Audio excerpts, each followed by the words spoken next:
Lionel Messi കേരളത്തിലേക്ക് എത്തുന്നുവെന്ന പ്രചാരണം സർക്കാരിന്റെ PR വർക്ക് ആയിരുന്നുവെന്നാണ് കോൺഗ്രസ് നേതാവ് VT ബൽറാം പറയുന്നത്. കേരള സന്ദർശനത്തിൽ നിന്ന് അർജന്റീന പിന്മാറി, അല്ലെങ്കിൽ അങ്ങനെ ഒരു സന്ദർശനം അവരുടെ ചാർട്ടിൽ ഉണ്ടായിരുന്നില്ല എന്ന വാർത്ത വന്നതോടെ ഇതിന്റെ സ്പോൺസർമാരായ റിപ്പോർട്ടർ ചാനലിനെതിരെ കായിക മന്ത്രിയും രംഗത്ത് വന്നു. ലയണൽ മെസ്സിയും അർജന്റീനയും കേരളത്തിൽ കൊണ്ടുവരാൻ നോക്കിയത് സർക്കാരല്ല, സ്പോൺസർ ആണെന്നാണ് അദ്ദേഹം മാധ്യമങ്ങളോട് പറഞ്ഞത്. ഉത്തരവാദിത്തം സ്പോൺസർമാർക്ക് മാത്രമാണ്. അർജന്റീൻ ടീമിന്റെ സൗഹൃദ മത്സരങ്ങൾ കഴിഞ്ഞ ദിവസം തീരുമാനമായിരുന്നു. അതിൽ ഇന്ത്യ ഉണ്ടായിരുന്നില്ല. ഒക്ടോബറിൽ ചൈനയിൽ 2 മത്സരങ്ങൾ കളിക്കും. ഒരു മത്സരത്തിൽ ചൈനയാണ് എതിരാളി. നവംബറിൽ ആഫ്രിക്കയിലും ഖത്തറിലും അർജന്റീന കളിക്കും. ആഫ്രിക്കയിലെ മത്സരത്തിൽ അങ്കോളയാണ് എതിരാളികൾ. ഖത്തറിൽ അർജന്റീന അമേരിക്കയെയാണ് നേരിടുന്നത്. ഇതോടെയാണ് മെസ്സിയും ടീമും കേരളത്തിലേക്ക് ഇല്ലെന്ന കാര്യം വ്യക്തമാകുന്നത്. ഇത് മുടങ്ങിയത് സ്പോൺസർമാരായ റിപ്പോർട്ടർ TV പണം അടക്കാത്തതിനെ തുടർന്നാണെന്നും ആരോപണം വരുന്നുണ്ട്. ഈ വിഷയം അന്തർദേശീയ തലത്തിൽ കേരളത്തിന് നാണക്കേട് വരുത്തിവെക്കുകയാണ് ഉണ്ടായത്. പല വിവാദ പശ്ചാത്തലങ്ങളും ഉള്ള റിപ്പോർട്ടർ TV മുതലാളിമാരെ സ്പോൺസർഷിപ്പ് ഏൽപ്പിച്ചത് തന്നെ വിവാദമായി മാറിയിരുന്നു. കോൺഗ്രസ് നേതാവ് VT ബൽറാം പറയുന്നത് മാംഗോ ഫോൺ എന്ന പേരിൽ നാട്ടുകാരെ പറ്റിച്ചവരെയാണ്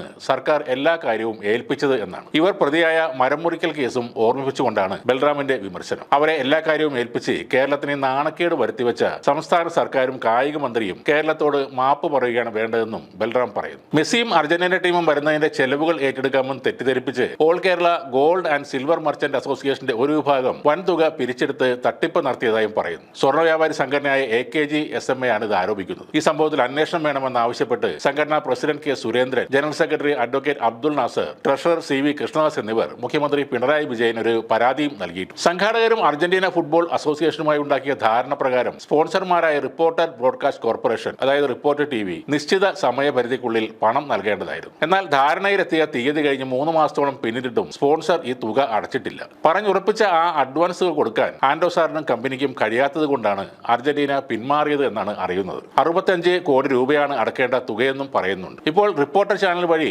ആൻഡോ സാറും ടീമും വിളിച്ചു പോകുന്നത് ഇത് ഏഷ്യാനെറ്റ് ന്യൂസും ശ്രീകണ്ഠൻ നായരുടെ 24 ന്യൂസും ചേർന്ന് നടത്തുന്ന ഒരു വ്യാജ പ്രചരണം ആണെന്നാണ്. എന്നാൽ നവംബർ മാസത്തിൽ തങ്ങൾ സന്ദർശിക്കാൻ പോകുന്ന രാജ്യങ്ങളും എതിരാളികളും എല്ലാം അർജന്റീന ടീമിന്റെ ചാർട്ടിൽ കൃത്യമായി പറയുന്നുണ്ട്. അതിൽ ഇന്ത്യയുടെ പേരില്ല. കേരളം എന്തായാലും ഇന്ത്യ എന്ന രാജ്യത്തെ ഒരു സംസ്ഥാനമായതുകൊണ്ട് ഇവിടെ അർജന്റീന വരുന്നില്ല എന്ന് തന്നെയാണ് കരുതേണ്ടത്. റിപ്പോർട്ടർ മുതലാളി പറയുന്നത് ഞാൻ അങ്ങനെ പെട്ടെന്ന് പണമൊന്നും അടക്കില്ല, അങ്ങനെ ചെയ്താൽ എന്നെ ED പിടിച്ചു കൊണ്ടുപോകും, അതുകൊണ്ട് ഇന്ത്യ എന്ന രാജ്യത്തിന്റെ എല്ലാ നിയമത്തിനും വിധേയമായി മാത്രമേ പണം നൽകൂ എന്നാണ്. എന്തായാലും ഈ ഒരു സംഭവത്തോടെ ഒരാൾ മനസ്സ് മാറി നന്നായതിൽ സന്തോഷമുണ്ട്. ഇതുമായി ബന്ധപ്പെട്ട പോസ്റ്റുകളിലാണ് ആഘോഷം നടക്കുന്നത്. മുട്ടിൽ ഗ്രാമത്തിൽ അവശേഷിക്കുന്ന മരങ്ങൾ മുറിച്ചുവിട്ടെങ്കിലും ആ 65 കോടി കണ്ടെത്താൻ ആൻഡോ ചേട്ടനെ സർക്കാർ അനുവദിക്കണം. അത് മാത്രമല്ല, മെസ്സിയെ കുതിരപ്പുറത്ത് പോയി അഭിമുഖം ചെയ്യുന്നതും വയനാട്ടിലെത്തുന്ന മെസ്സി അവർകൾ റിപ്പോർട്ടർ മുതലാളിമാരുടെ വീട്ടിൽ പിറന്നാൾ കേക്ക് മുറിച്ചുകൊണ്ട് ആഘോഷിക്കുന്നതുമൊക്കെ ടെലിവിഷൻ പ്രേക്ഷകർക്ക് മിസ്സാക്കരുത്. ടിക്കറ്റ് എടുത്ത് കളി കാണാനൊക്കെ ധാരാളം ആളുകൾ ഉണ്ടാവും. എന്നാൽ സ്പോർട്സ് താല്പര്യമില്ലാത്തവർ ഈ മുഴുനീള കോമഡി കണ്ട് ചിരിച്ചോളൂ. ഈ പ്രേക്ഷകരിൽ നിന്നും നറുക്കിട്ടെടുക്കുന്ന ഭാഗ്യശാലികൾക്ക് ഓരോ പഴയ മാംഗോ ഫോണോ വയനാട്ടിൽ 5 സെന്റ് ഭൂമിയോ